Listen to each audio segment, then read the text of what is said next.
जय श्री कृष्णा। आप सभी का दिन शुभ हो। भगवान कृष्ण की कृपा सदा आप सभी पर बनी रहे। आज सुनिए आगे की कथा, जिसमें राजा इंद्रद्युम्न को सपने में और प्रत्यक्ष में भगवान का दर्शन किस प्रकार हुआ, किस प्रकार से उन्होंने भगवान की मूर्तियों का निर्माण किया, किस प्रकार स्थापना की। ब्रह्मा जी कहते हैं, हे मुनिवरों, इस प्रकार स्तुति करके राजा ने समस्त कामनाओं को पूर्ण करने वाले सनातन पुरुष जगन्नाथ भगवान वासुदेव को प्रणाम किया और चिंतामग्न होकर पृथ्वी पर कुश और वस्त्र बिछाकर भगवान का ध्यान करते हुए वे उसी पर सो गए। सोते समय उनके मन में यही संकल्प था कि सबकी पीड़ा दूर करने वाले देवाधिदेव भगवान जनार्दन मुझे प्रत्यक्ष दर्शन कैसे देंगे।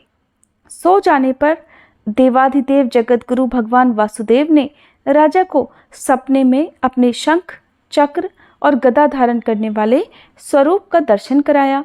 राजा इंद्रद्युम्न ने बड़े प्रेम से भगवान का दर्शन किया। वे शंख और चक्र धारण किए हुए थे। उन्होंने शारंग नामक धनुष और बाण भी धारण कर रखे थे। उनका स्वरूप प्रलयकालीन सूर्य के समान दैदीप्यमान हो रहा था और वे प्रज्वलित तेज के विशाल मंडल लग रहे थे।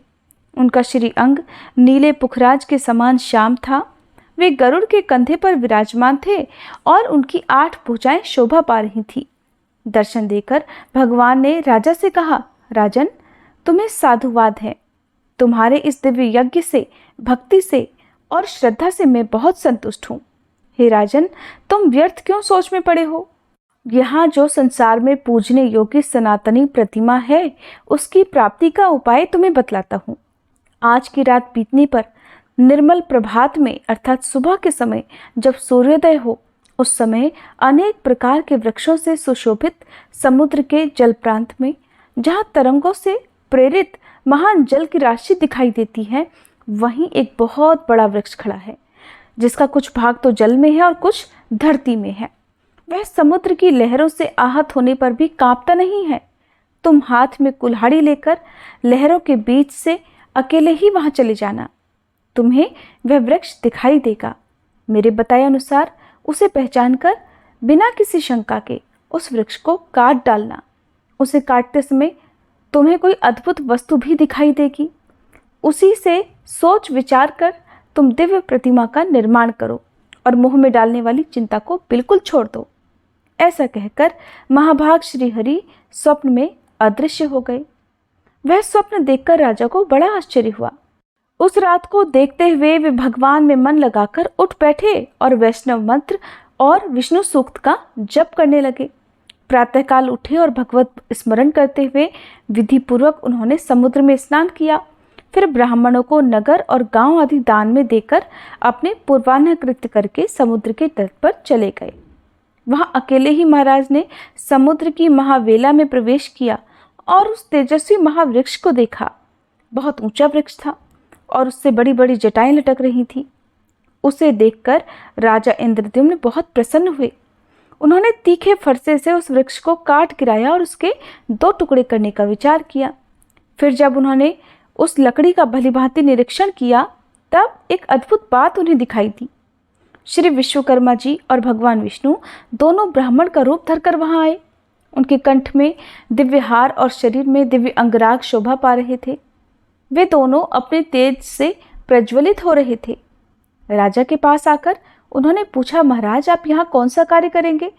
किस लिए आपने इस पेड़ को काट गिराया है? उन दोनों की बात सुनकर राजा बहुत प्रसन्न हुए। उन्होंने मीठी वाणी में उत्तर दिया, मैं यहाँ आदि अंत से रहित देवाधिदेव जगदीश्वर भगवान विष्णु की आराधना के लिए प्रतिमाएं बनवाना चाहता हूँ। इसके लिए स्वयं भगवान ने ही मुझे स्वप्न में प्रेरित किया है। राजा की ये बात सुनकर भगवान जगन्नाथ ने हंसकर कहा, महाराज, आपका विचार तो बड़ा उत्तम है। इसके लिए आपको धन्यवाद है। ये भयंकर संसार सागर केले के पत्ते की तरह सारहीन है। इसमें दुख की ही अधिकता है। काम क्रोध इसमें पूरी तरह से भरे हुए हैं। इंद्रिय रूपी भंवर और कीचड़ के कारण ये अत्यंत दुस्तर है। नाना प्रकार के सैकड़ों रोग यहाँ भंवर के समान हैं। महाभाग, आइए इस वृक्ष की शीतल छाया में हम दोनों के साथ बैठिए। ये मेरे साथी एक श्रेष्ठ शिल्पी हैं। ये सब प्रकार के शिल्प कर्म में अर्थात मूर्ति कला में साक्षात विश्वकर्मा जी के समान निपुण हैं। आप किनारा छोड़कर चले आइए, ये मेरे बताए अनुसार प्रतिमा तैयार कर देंगे। अब देखिए, भगवान खुद ही राजा इंद्रद्युम्न से बता रहे हैं कि किस प्रकार प्रतिमाओं का निर्माण करना है। ब्राह्मण की बात सुनकर राजा इंद्रद्युम्न समुद्र का किनारा छोड़कर उनके पास चले गए और वृक्ष की शीतल छाया में बैठ गए। इसके बाद ब्राह्मण रूपधारी विश्वात्मा भगवान ने शिल्पियों में प्रधान विश्वकर्मा जी को आज्ञा दी कि तुम प्रतिमा बनवाओ। भगवान श्री कृष्ण का रूप परम शांत हो, उनके नेत्र पद्म पत्र के समान विशाल होने चाहिए। विवक्ष स्थल पर श्रीवत्स चिन्ह तथा कौस्तुभ मणि और हाथों में शंख चक्र और गदा धारण किए हों। क्या आप में से कभी किसी ने जगन्नाथ भगवान जी के मंदिर में जाकर उनके दर्शन किए हैं? अगर आपने दर्शन किए हों तो हो सके तो कमेंट बॉक्स में जरूर बताइएगा। भगवान राजा को आगे बताते हुए कहते हैं कि वे कौस्तुभ मणि, हाथों में शंख चक्र और गदा धारण किए हों। दूसरी प्रतिमा का विग्रह दूध के समान एकदम गोरा हो, उसमें स्वस्तिक का चिन्ह होना चाहिए। वे अपने हाथ में हल धारण किए हों। उनका नाम महाबली अनंत अर्थात बलराम जी होगा। देवता, दानव, गंधर्व, यक्ष, विद्याधर और नाग कोई भी उनका अंत नहीं जानते, इसलिए वे भगवान अनंत कहलाते हैं। और सुनो राजन, तीसरी प्रतिमा भगवान वासुदेव की बहन सुभद्रा देवी की होगी। उनके शरीर का रंग स्वर्ण के समान गौर और सुंदर शोभा से युक्त होना चाहिए। उनमें समस्त शुभ लक्षणों का समावेश होना बहुत आवश्यक है। भगवान के ऐसे कथन सुनकर उत्तम कर्म करने वाले विश्वकर्मा जी ने तत्काल उत्तम लक्षणों से युक्त प्रतिमाएं तैयार कर दी। पहले उन्होंने बलभद्र जी की मूर्ति बनाई। उनका वर्ण शरद काल के चंद्रमा की तरह श्वेत था। उनकी आंखों में कुछ कुछ लालिमा थी। उनका शरीर विशाल और मस्तक फणाकार होने से बड़ा विकट जान पड़ता था। वे नील वस्त्र धारण किए बल के अभिमान से उद्धत लग रहे थे। उन्होंने एक कुंडल धारण कर रखा था। उनके हाथों में गदा और मूसल शोभा पा रहे थे। उनका स्वरूप दिव्य था। दूसरा विग्रह साक्षात भगवान वासुदेव का था। उनके नेत्र कमल के समान प्रफुल्लित थे। शरीर की कांति नील मेघ के समान श्याम थी। उनकी श्याम आभा तीसी के फूल की तरह लग रही थी। बड़े बड़े नेत्र कमलपत्र की तरह लग रहे थे। शरीर पर पीतांबर शोभा पा रहा था। वक्ष स्थल में श्रीवत्स का चिन्ह और हाथ में चक्र था। इस प्रकार वे सर्व पापहारी श्रीहरि बड़े दिव्य दिखाई देते थे। तीसरी प्रतिमा सुभद्रा जी की थी, जिनके देह की दिव्य कांति सोने की तरह दमक रही थी। उनके नेत्र कमल पत्र के समान विशाल थे। उनका अंग विचित्र वस्त्र से ढका हुआ था। वे हार और केयूर आदि विचित्र आभूषणों से सुशोभित थीं। गले में रत्नमय हार लटक रहा था। इस प्रकार विश्वकर्मा जी ने उनकी बड़ी ही सुंदर रमणीय प्रतिमा बनाई। राजा इंद्रद्युम्न ने ये बड़ी ही अद्भुत बात देखी। सब प्रतिमाएं बिल्कुल एक क्षण में ही बन गई थी। सभी 2 दिव्य वस्त्रों से ढकी हुई थी। सबका तरह तरह के रत्नों से श्रृंगार किया गया था और सभी प्रतिमाएं अत्यंत मनोहर और समस्त शुभ लक्षणों से संपन्न थी। उन्हें देखकर राजा अत्यंत आश्चर्यमग्न होकर बोले कि आप दोनों ब्राह्मण के रूप में साक्षात देवता तो नहीं पधारे हैं? आप दोनों के कर्म तो बड़े अद्भुत हैं और आपके व्यवहार देवताओं की तरह लग रहे हैं। निश्चय ही आप मनुष्य तो नहीं जान पड़ते। आप देवता हैं या मनुष्य, यक्ष हैं या फिर विद्याधर? आप कहीं ब्रह्मा जी और विष्णु जी तो नहीं हैं? दोनों अश्विनी कुमार तो नहीं हैं? आप मायामय रूप से स्थित हैं, इसलिए आपके यथार्थ स्वरूप को तो मैं नहीं जानता। अब आप ही दोनों की शरण में आया हूँ। मेरे सामने अब अपने वास्तविक रूप को प्रकट कीजिए। तब श्री भगवान बोले, मैं देवता, यक्ष, दैत्य, देवराज, इंद्र, ब्रह्मा अथवा रुद्र नहीं हूँ। मुझे पुरुषोत्तम समझो। मैं समस्त लोगों की पीड़ा दूर करने वाला, अत्यंत बल पौरुष से संपन्न और संपूर्ण भूतों का आराध्य हूँ। मेरा कभी अंत नहीं होता, जिसका सब शास्त्रों में उल्लेख किया जाता है, वेदांत ग्रंथों में वर्णन मिलता है, जिसे योगी जन ज्ञान गम्य और वासुदेव कहते हैं, वह परमात्मा मैं ही हूँ।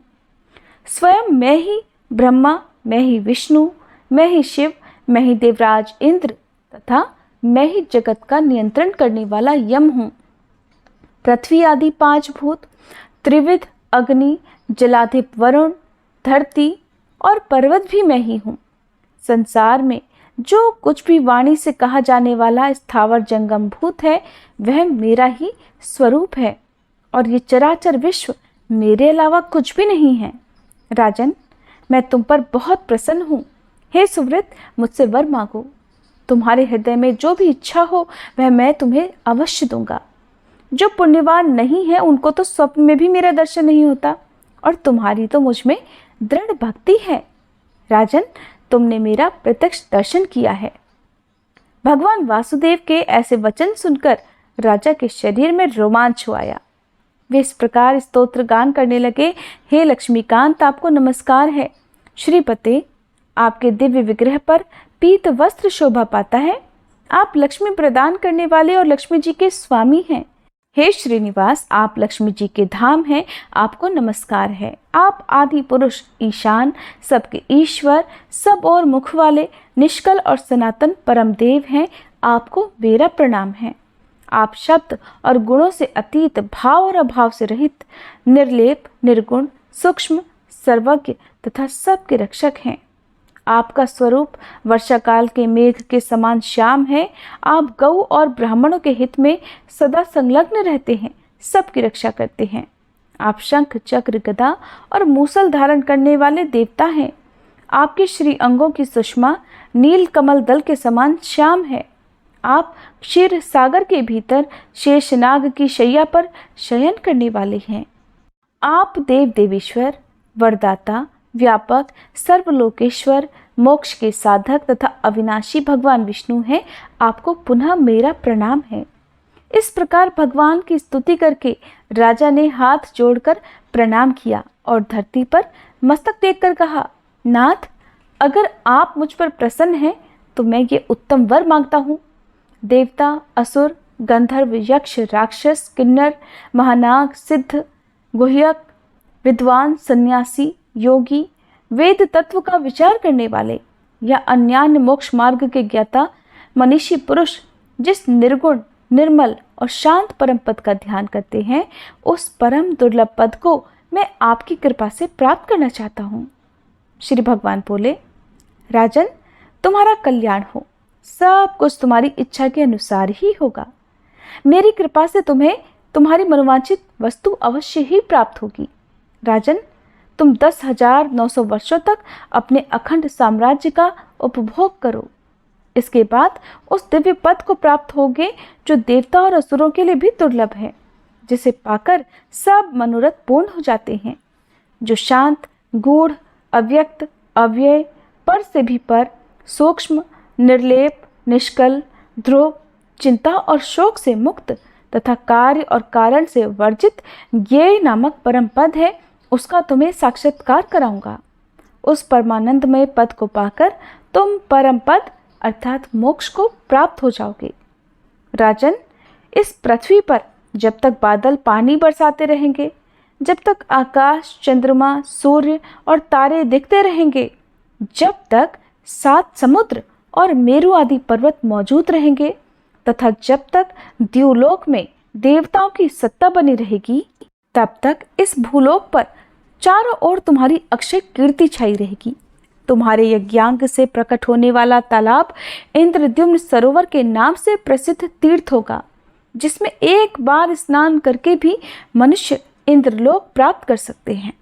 जो इस सरोवर के सुंदर तट पर पिंडदान करेगा, वह अपनी 21 पीढ़ियों का उद्धार करके इंद्रलोक को जाएगा और वहां विमान पर बैठकर अप्सराओं से पूजित होकर गंधर्वों के गीत सुनता हुआ 14 इंद्रों की आयु पर्यंत निवास करेगा। सरोवर के दक्षिण भाग में नैऋत्य कोण की ओर जो बरगद का वृक्ष खड़ा है, उसके ही पास में केवड़े के वन से ढका हुआ एक मंडप है, जो नाना प्रकार के वृक्षों से व्याप्त है। आषाढ़ के शुक्ल पक्ष की पंचमी को महानक्षत्र में हमारी इन प्रतिमाओं को ले आकर लोग 7 दिनों तक मंडप में स्थापित रखेंगे। उस समय बड़ा उत्सव होगा। सोने के दंड लगे हुए चंवर तथा रत्न भूषित व्यंजनों द्वारा सब लोग हमें हवा करेंगे।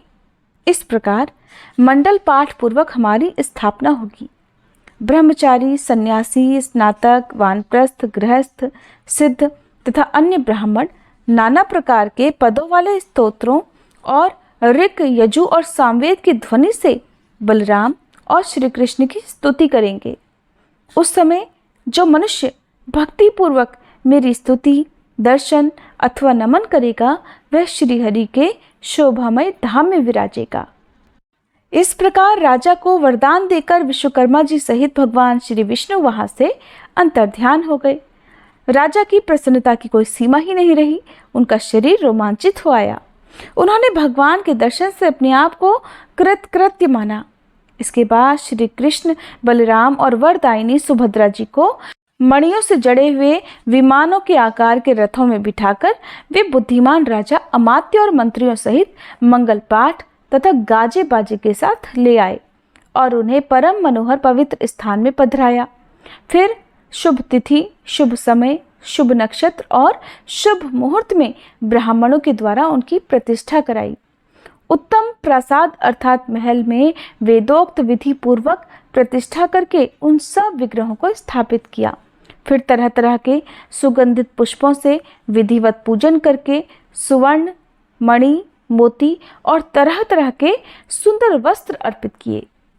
विविध प्रकार के दिव्य रत्न, आसन, ग्राम, नगर, राज्य तथा पुर आदि भी दान किए। इस तरह अनेक प्रकार का दान करके राजा ने समुचित रीति से राज्य किया और तरह तरह के यज्ञ करके अनेकों बार दान दिए। फिर कृतकृत्य होकर राजा ने समस्त परिग्रहों का त्याग कर दिया और अत्यंत उत्कृष्ट स्थान अर्थात मोक्ष अर्थात भगवान श्री विष्णु के परम पद को प्राप्त कर लिया।